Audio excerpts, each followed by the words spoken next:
Good morning students. देखो आज हम 10th मैथ कक्षा 10 की जो मैथ्स है वो आरबीएससी के अकॉर्डिंग बताते हैं आपको कि मैथ का जो पेपर है वो आपका 80 मार्क्स का होता है। अब 80 मार्क्स में भी दो भाग डिवाइड होते हैं, जिसमें आपके 76 तो आते हैं बुक में से क्वेश्चन। एक 4 नंबर का क्वेश्चन आता है आपका सड़क सुरक्षा से, वो अलग होता है। वो आपके नॉलेज के अकॉर्डिंग आपको उसका आंसर देना होता है, वो रिलेटेड इनसे ही होता है। और आपके कक्षा 10 की जो गणित है उसको टोटल 9 भाग है, जिसको हम यूनिट कहते हैं। तो मैथ है,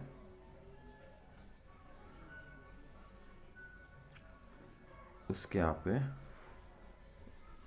टोटल 9 यूनिट है, यानी 9 भागों में इसको तोड़ा गया है, जिसमें आपकी यूनिट नंबर 4th है, उसका नाम है त्रिकोणमिति। त्रिकोणमिति आज हम त्रिकोणमिति पर डिस्कस करेंगे। त्रिकोणमिति होती क्या है, त्रिकोणमिति की ज़रूरत हमें क्यों पड़ी, किसने इसको बनाया, उसके बारे में डिस्कस करते हैं। तो हम आपको बता दें कि जो त्रिकोणमिति होती है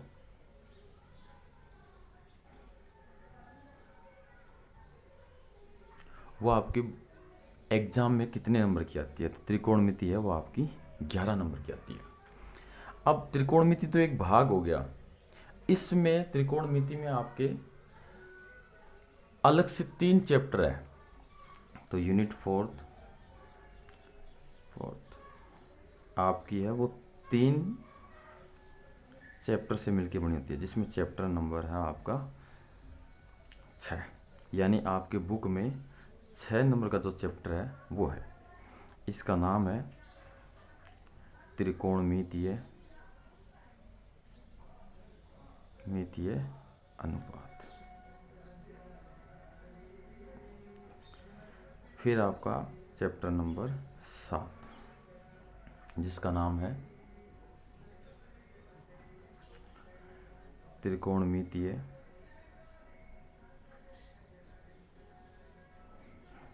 सर्वसमीका।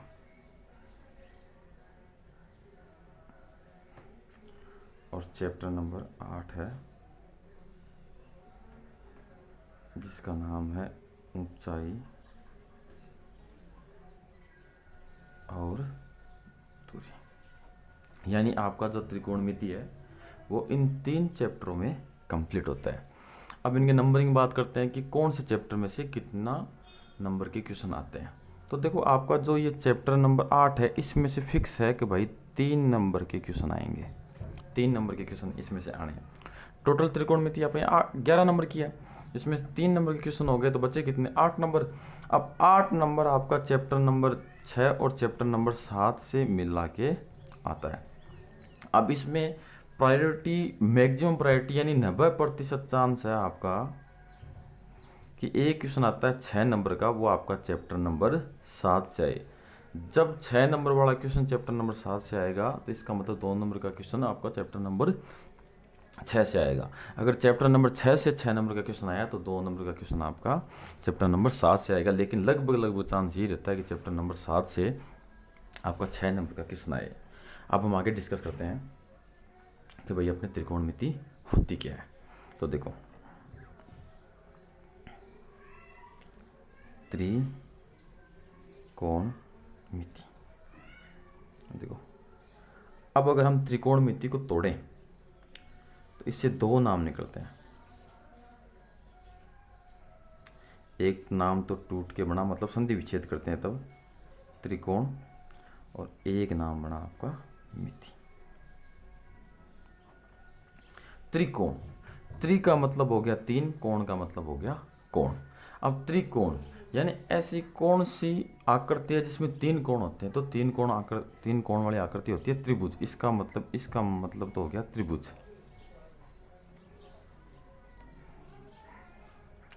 और मिति, मिति का मतलब होता है मापना।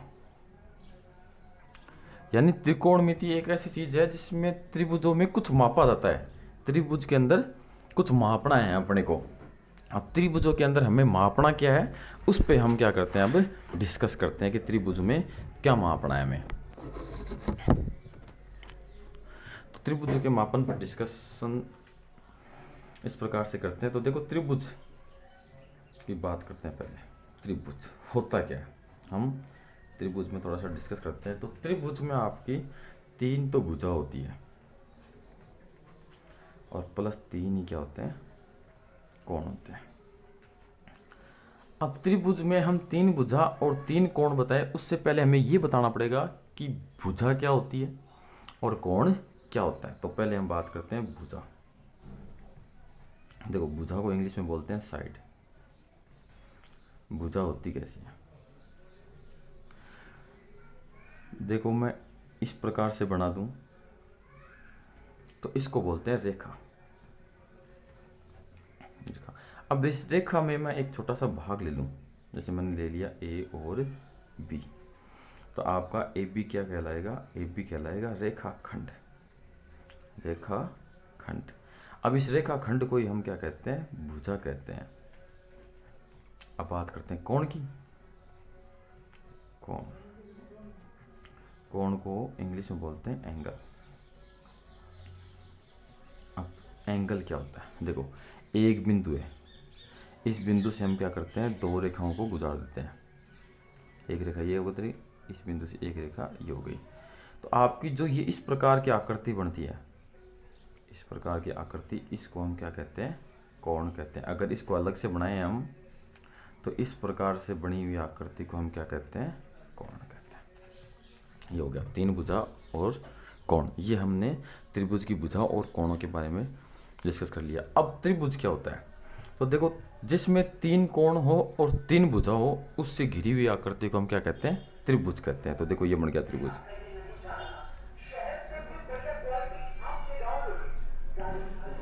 ये त्रिभुज बन गया आपका ए बी सी।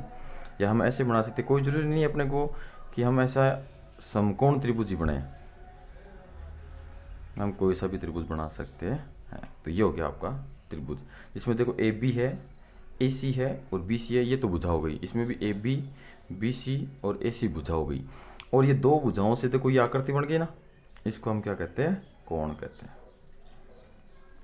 तो इसमें कितने कोण हो गए अपने, 3 कोण हो गए। अगर इनको नाम देना चाहें तो इसको नाम दे दो θ1, इसको नाम दे दो θ2, इसको नाम दे दो θ3। ऐसे ही आपका इसमें हो जाएगा। तो ये होता है आपका त्रिभुज। अब देखो त्रिभुज में रिलेशन की बात करते हैं। रिलेशन,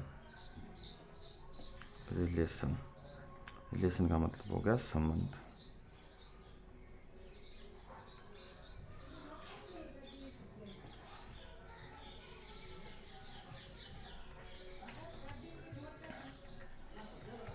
अब संबंध कैसे, देखो आपने पाइथागोरस नाम सुना है, पाइथागोरस एक गणितज्ञ था, उसका नाम था पाइथागोरस। उसने क्या किया कि त्रिभुज की भुजाओं में संबंध दिया। उसने कहा एक हम समकोण त्रिभुज बनाते हैं। समकोण त्रिभुज का मतलब ये हो गया कि ऐसा त्रिभुज जिसमें ए कोण है उसका मान 90 डिग्री हो। जैसे हमने बना दिया ए बी सी, तो ये कोण हो गया आपका 90 डिग्री। ए कोण 90 डिग्री हो उसको बोलते हैं समकोण त्रिभुज। अब 90 डिग्री के साथ एक भुजा होती है लंब, एक भुजा होती है, यानी इस भुजा को हमने मान लिया लंब, तो एक भुजा लंब होती है, एक भुजा होती है आधार।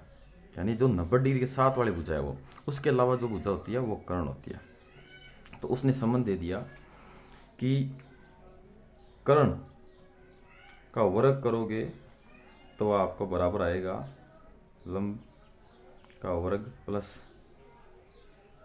आधार का वर्ग। ऐसे संबंध दे दिया।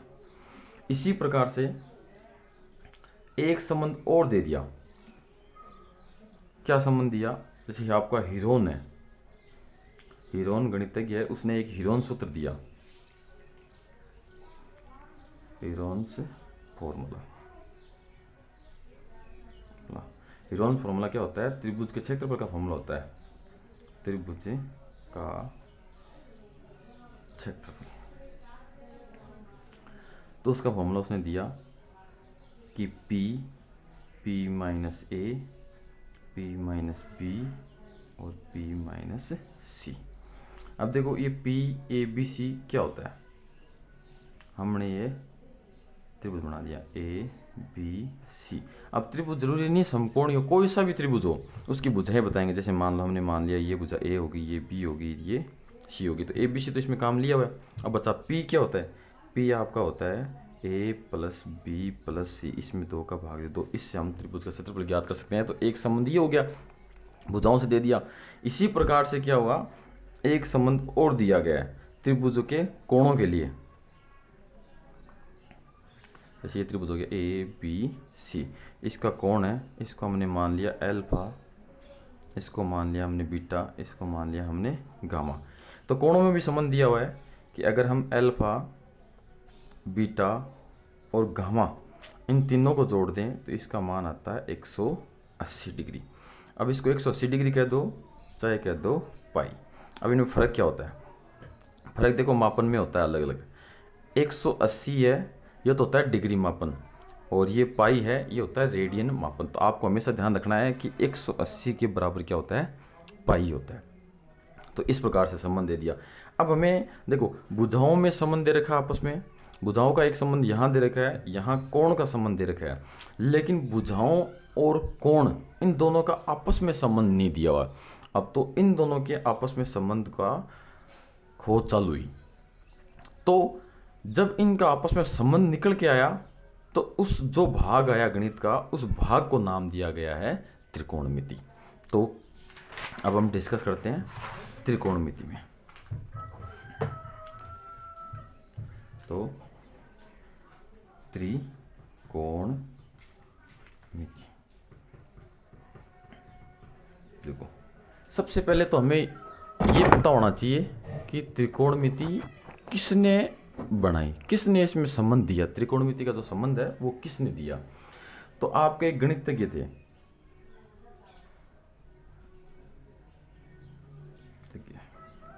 जिसका नाम था हिपार्कस। ये हिपार्कस गणितज्ञ थे, 190 ईसा पूर्व थे। इन्होंने क्या किया, सबसे पहले त्रिकोणमिति के बारे में बताया, इसलिए इनको क्या कहते हैं? त्रिकोणमिति का जनक भी कहते हैं। तो हम कह सकते हैं त्रिकोणमिति के जनक, फादर ऑफ ट्रिग्नोमेट्रिक, तो वो है आपका हिपार्कस। हिपार्कस है। आपके एक भारतीय गणितज्ञ भी है, भारतीय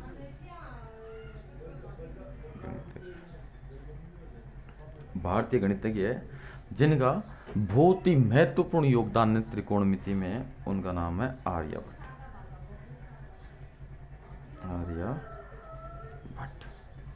इनका नाम तो आपने सुना होगा, जिन्होंने त्रिकोणमिति में बहुत सारी बातें हमें बताई है। अब चलो त्रिकोणमिति में आगे हम डिस्कस करते हैं। तो परिभाषा कि भाई त्रिकोणमिति होती क्या है। तो देखो, गणित की वह शाखा जिसमें, यानी एक गणित का भाग हो गया जिसमें त्रिभुज की भुजा और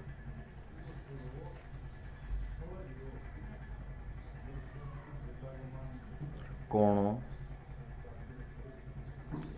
त्रिभुज की भुजा और कोण के मध्य संबंध का अध्ययन किया जाता है उसे त्रिकोणमिति कहते हैं। ये लो आपकी हो गई त्रिकोणमिति। अब त्रिकोणमिति में सबसे पहला भाग आता है आपका त्रिकोणमितीय फलन। त्रिकोणमितीय फलन। अब त्रिकोणमितीय फलन होता क्या है, यानी एक ऐसा कथन जो क्या करता है, त्रिभुज की भुजा और कोणों के मध्य क्या करता है, संबंध स्थापित कर देता है। उसे हम क्या कहते हैं, त्रिकोणमितीय फलन कहते हैं।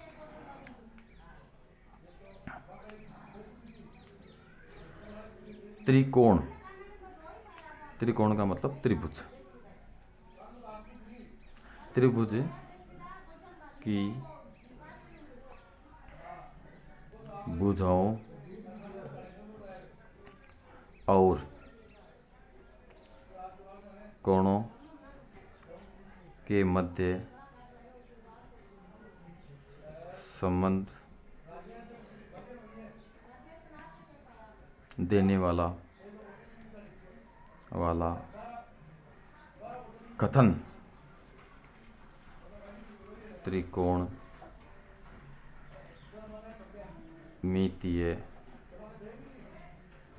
फलन कहलाता है।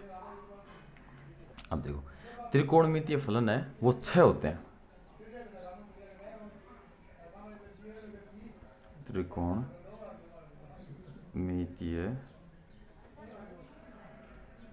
फलन 6 होते हैं। अब त्रिकोणमितीय फलन 6 होते हैं, तो इन 6 के नाम आपको क्रम से याद रखने हैं। ये बहुत ही ज़्यादा जरूरी है त्रिकोणमिति में। तो पहला है उसका नाम होता है साइन। आपको ऐसे याद रखना है, SIN। एक चीज़ का विशेष ध्यान रखना है कि SIN है, ये तीनों एक साथ ही रहेंगे, चिपके हुए रहेंगे। हम S को अलग कर दें, I को अलग कर दें, N कर दें तो वो गलत हो जाएगा। एक हम इसको ऐसे कर दें, S I और N पीछे कर दें तो ये भी क्या हो जाएगा, आपका गलत हो जाएगा। इस प्रकार से नहीं रखना, आपको ऐसे याद रखना है कि ये साइन है। दूसरा है वो है आपका COS, कोस। इसमें भी ये तीनों चिपके हुए हैं, मतलब इनको दूर दूर नहीं कर सकते। इसी प्रकार से जब भी लिखेंगे इनको इसी प्रकार से लिखेंगे। फिर तीसरा आपका TAN, 10। इसमें भी TAN है, 10, इसको भी साथ में रखेंगे। फिर चौथा आपका है कॉट। फिर 5 है आपका सेक, SEC, सेक। और 6 नंबर है आपका कोसेक। अब आपको अभी तो ऐसा लग रहा होगा कि ये क्या हो रहा है, लेकिन धीरे धीरे जैसे जैसे हम आगे बढ़ते जाएंगे वैसे वैसे इनका भी आपको पता होना चाहिए। आपको एक बार क्या करना है, ऐसे इस प्रकार से क्रम से ये नाम आपको क्या करना है, याद कर लेने। जैसे SIN साइन बन गया, कोस बन गया, टेन बन गया, कोट बन गया, सेक बन गया, कोसेक बन गया। अब ये तो क्या होते हैं, शॉर्ट रूप होते हैं। इनका पूरा नाम है वो डिस्कस करते हैं अपन, इनका पूरा नाम क्या होता है। हालांकि एग्जाम में कहीं नहीं पूछा जाता कि इनका पूरा नाम क्या है, लेकिन पता होना जरूरी है। इस साइन का पूरा नाम होता है SINE, साइन, ऐसे लिखते हैं। कोस का नाम होता है को साइन। टेन का नाम होता है टेंजेंट, टेंजेंट। कोट का नाम होता है पूरा को टेंजेंट। सेक, सेकेंड, और कोसेका को सेकेंड। ये नाम हो गए इनके पूरे नाम। ये इनका पूरा नाम है। ये बहुत ही कम यूज में लेते हैं, हमारा ज़्यादातर यूज यही लेते हैं। तो आपको क्या करना है, इन नामों को अच्छे तरीके से याद कर लेना है। अब दिक्कत क्या होती है कि हम जैसे इंग्लिश का नाम देखते हैं तो हमारे मन में ये आता है कि इसका हिंदी भी नाम होगा कोई। हिंदी नाम कहीं भी काम नहीं आएगा, लेकिन इनका सबका हिंदी नाम भी होता है। साइन को हिंदी में बोलते हैं ज्या, और कोस को हिंदी में बोलते हैं कोज्या। टेन को बोलते हैं स्पर्शजा, स्पर्शजा। और कोट को बोलते हैं। देखो कोट और टेन में संबंध होता है, अगर हम टेन को उल्टा करते हैं तो कोट प्राप्त किया जा सकता है, यानी टेन को उल्टा करें, उल्टा का मतलब हो गया 1/10, किसके बराबर हो जाएगा आपका, कोट के बराबर हो जाएगा। अब 1/10 लिखेंगे, इसका मतलब इसको हम पढ़ सकते हैं 10 का व्युत्क्रम यानी प्रतिलोम। अब प्रतिलोम बोल दो चाहे व्युत्क्रम बोल दो तो उसके अकॉर्डिंग इसका नाम हो जाएगा व्यू। पूरा नाम नहीं लिखेंगे, केवल इतना लिखेंगे व्यू स्पर्शा। इसी प्रकार से सेक क्या होता है, कोस का उल्टा होता है, तो इसको लिख देंगे हम व्यू कोज्या। कोसेक है, कोसेक भी आपका क्या होता है, साइन का उल्टा होता है, तो इसको हम लिख देंगे व्यू ज्या। ये इनके क्या हो गए, हिंदी नाम हो गए। लेकिन कहीं भी किताब को ऐसे साइन अकेला नहीं मिलेगा, कोस अकेला नहीं मिलेगा, टेन ऐसे SIN कहीं भी नहीं, केवल ये बताने के लिए बताया लिखा जाता है कि यह आपका त्रिकोणमितीय फलन है, लेकिन साइन कभी भी अकेला नहीं आता। ये तो अभी त्रिकोणमितीय फलन है। देखो हमने परिभाषा में पढ़ा था, परिभाषा में हमने क्या पढ़ा था कि एक ऐसा कथन जो क्या करता है, त्रिभुज की भुजाओं और कोणों के मध्य संबंध स्थापित करता है या संबंध देता है, उसको हम त्रिकोणमितीय फलन कहते हैं। तो इसमें देखो अभी साइन और कोस में न तो भुजा ही और न ही कोण आया, इसलिए हम अभी कह रहे हैं कि साइन को अकेला नहीं रखना, इसमें अभी कोण भी आएगा और भुजा भी आएगी। तब कोण और भुजा आएगी तब क्या बन जाएगा, तब आपका ये बन जाएगा त्रिकोणमितीय अनुपात। तो अब आगे पढ़ते हैं हम त्रिकोणमितीय अनुपात। अब त्रिकोणमितीय अनुपात होता क्या है, तो देखो पहले हम थोड़ा सा आपको समझाते हैं। आपको एक नाम याद रखना है LAL, तो इसका नाम, ये नाम हो गया आपका लाल। अब इसके नीचे लिखना है कक्का, KA, कक्का लिख दिया। अब इन तीनों में अलग अलग बट्टा लगा दो, यानी ये लो, ये लगा दिया। अब ये L क्या है, A क्या है, K क्या है, वो आपको समझाते हैं। तो हम क्या करते हैं, एक समकोण त्रिभुज बनाते हैं।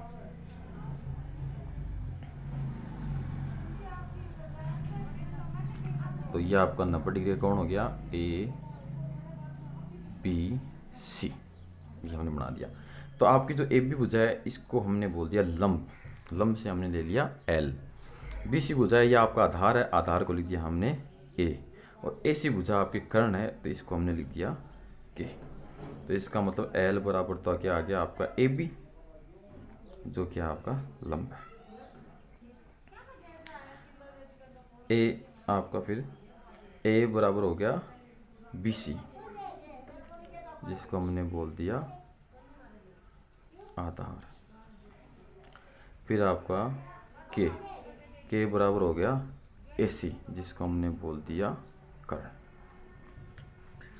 अब ये हमने लंब लिया है, तो लंब भुजा के जस्ट सामने जो अपोजिट कोण है उसको मान लो थीटा, या आपको ऐसे भी याद रख कह सकते हो कि 90 के अलावा जो कोण है उसके सामने वाली भुजा है उसको हम लंब कहते हैं, और कोण के साथ वाली भुजा क्या है, 90 के अलावा जो कोण है उसके साथ वाली भुजा को हम आधार कहेंगे, और एक को कर्ण कहेंगे। जो बड़ी भुजा है उसे कर्ण कह देंगे, जो छोटी भुजा है उसे हम आधार कह देंगे। इस प्रकार से हमने तैयार कर लिया। तो ये तीनों रिलेशन काम आते हैं। अब मैंने बताया था आपको कि ये साइन कोस टेन है, ये कभी भी अकेले नहीं आते। तो ये अकेले नहीं आते तो किसके साथ आते हैं, तो ये साथ आते हैं आपके। इस साइन के साथ में हमेशा कोण आएगा आपका, तो साइन के साथ में कौन कौन सा आएगा, थीटा आ गया। इसी प्रकार आपका कोस के साथ भी हमेशा क्या आएगा, कोण आएगा, तो क्या आ गया आपका, थीटा हो गया। तीसरा टेन भी हमेशा कोण के साथ, यानी ये जब भी लिखे जाएंगे तब कोण के साथ ही लिखे जाएंगे। अब ये साइन थीटा क्या होता है, कोस थीटा क्या होता है, टेन थीटा क्या होता है। देखो हमने तीन अनुपात बनाए हैं, तो इनके तीनों के क्रम ये हो गए, साइन कोस टेन। तभी मैंने कहा था आपको इनको तीन सारे के छह नाम क्रम से आपको याद रखने हैं। तो साइन कोस टेन लिख दिया। तो आपका ये पहला फॉर्मूला बना है L/K, यानी लंब बट्टा कर्ण। दूसरा हो गया कोस थीटा, कोस थीटा का हो गया आधार बट्टा, दूसरा आधार बट्टा A/K, यानी आधार बट्टा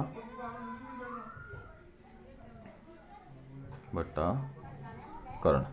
तीसरा क्या आपका L/A, तो L क्या है आपका, L है आपका लंब, और A क्या है आपका आधा। तो ये आपके 3 फॉर्मूले बन गए। इन्हीं फॉर्मूले से हम काम में हम लेंगे। अब आप कहोगे सर आगे वाले भी होते हैं, आगे वाले इन तीनों से ज्ञात किए जा सकते हैं, आराम से ज्ञात कर सकते हैं। कैसे? देखो, मैंने आपको जब इनके हिंदी में नाम बताए थे तब मैंने कहा था कि कोट है वो टेन का उल्टा होता है। यानी आपका कोट थीटा है, कोट थीटा है वो किसका उल्टा होता है? टेन का उल्टा होता है। तो 1/tan थीटा। अब 1/tan थीटा यानी टेन का फॉर्मूला क्या होता है आपका? लंब बट्टा आधार होता है। तो इसका उल्टा कर देंगे तो क्या हो जाएगा आपका? आधार बट्टा लंब। इस प्रकार से इसका फॉर्मूला बन गया। अगला देखो, अगला आपका है सेक। तो सेक अकेला नहीं आएगा, कौन साथ में आएगा? तो सेक थीटा। और मैंने आपको बताया था कि सेक उल्टा होता है। देखो सेक क्या होता है? व्यू कोजिया, या कोजिया क्या होता है? कोस, यानी कोस का उल्टा होता है। तो यहाँ आएगा आपका कोस थीटा। मैं फिर आपको एक बार बता रहा हूँ, सबसे विशेष बात, कभी भी कोट है, सेक है, कोस है, टेन है, ये बिना कोण के नहीं लिखे जाते। अगर आपने बिना कोण के इनको लिख दिया तो आपका वही सवाल गलत हो जाएगा, उससे आगे सवाल को चेक नहीं किया जाएगा। तो ये क्या हो जाएगा? कोस का उल्टा। कोस क्या आपका? आधार बट्टा कर्ण। तो इसका उल्टा करेंगे तो ये हो जाएगा आपका कर्ण बट्टा आधार। इसी प्रकार आगे चलते हैं। क्वेश्चन नंबर 6, पॉइंट नंबर 6 हो गया आपका कोसेक थीटा। तो कोसेक, अब कोसेक अकेला लिखा जाएगा, इसके साथ भी कोण लिखा जाएगा। तो ये हो गया। अब कोसेक क्या होता है? साइन का उल्टा होता है। तो 1/sin थीटा। इसका मतलब क्या हो गया कि अगर हम साइन को उल्टा कर दें, एक में साइन थीटा का भाग दे दें तो हमारे पास कोस थीटा प्राप्त हो जाता है। तो अब देखो साइन थीटा का फॉर्मूला क्या है? लंब बट्टा कर्ण। अगर इसको उल्टा कर देंगे तो ये क्या हो जाएगा आपका? कर्ण बट्टा लंब। तो ये 6 के 6 फॉर्मूले बन गए। लेकिन हम तो बात कर रहे थे त्रिकोणमितीय अनुपात की। तो अब हम कैसे डिफाइन करेंगे कि त्रिकोणमितीय अनुपात क्या होता है? तो देखो, आपका जो ये साइन थीटा है, तो साइन तो हमें पता है कि त्रिकोणमितीय फलन होता है, जो हम पहले पढ़ चुके हैं। थीटा क्या हो गया? कोण हो गया। ये क्या हो गई? भुजा होगी। तो देखो, तो भुजाओं का क्या है? बट्टा है तो भुजाओं का। अब एक भुजा में दूसरी भुजा का भाग दे दे तो हम कह सकते हैं ये तो अनुपात हो गया भुजाओं का। अब भुजाओं का अनुपात हो गया और हमें डेफिनेशन देनी है, वो किसकी देनी है? अनुपात की देनी है। तो अब ये आपका भुजाओं का जो अनुपात है उसे हम क्या कहते हैं? त्रिकोणमितीय अनुपात कहते हैं। तो हम कह देंगे त्रिभुज की 2 भुजाओं का अनुपात त्रिकोणमितीय अनुपात कहलाता है। धन्यवाद।